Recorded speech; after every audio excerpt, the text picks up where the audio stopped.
Saya orang Jawa dan saya suka pewayangan. Apakah wayang dilarang? Bagaimana taubat profesi dalang? Ya. Tentu saja saya sudah pernah bilang teman-teman sekalian, tanpa mengurangi penghormatan terhadap tradisi dan budaya semua suku. Di Indonesia suku Bugis, suku Makassar, suku Jawa, semua ini kita tidak akan berbicara dalam ceramah seperti ini bukan menjatuhkan sama sekali. Tapi kita sudah harus tahu dan sadar kalau kita Muslim, dan Muslim ini dipandu oleh agama. Makanya saya bilang caranya adalah harusnya Islam dijadikan tradisi dan budaya. Jangan kita balik, jangan budaya diislamkan, susah. Mengislamkan budaya ini repot karena budaya banyak sekali, gitu kan.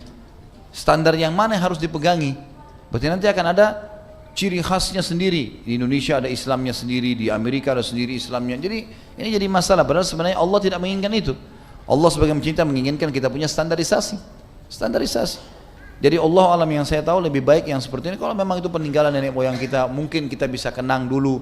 Oh ini tradisinya orang dulu seperti ini. Tapi kan bukan berarti harus itu dilakukan sementara dalam Islam dilarang. Kita sudah Muslim, harusnya kita tinggalkan.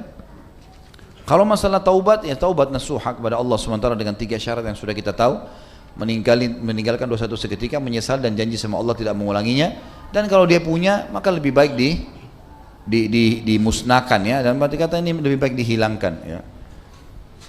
Saya merasa mungkin memang perlu kita pertemukan juga hal-hal seperti ini dengan ilmu pengetahuan lah sekarang. Artinya bukan kita mau menghapus 100% masalah kebiasaan dan tradisi, tapi kalau tidak cocok dengan agama, wajar kalau kita tinggalkan. Atau mungkin ada teknologi canggih yang lebih baik. Seperti orang sekarang sudah biasa tampil di panggung, bercerita, gitu kan. Maka dengan wayang-wayang ini sebenarnya sudah bisa tergantikan dengan manusia yang sudah jelas-jelas nyata gitu. Ya, saya yakin juga kalau generasi sekarang ini lebih cenderung untuk meninggalkan itu kan, sudah merasa sudah zaman dulu gitu.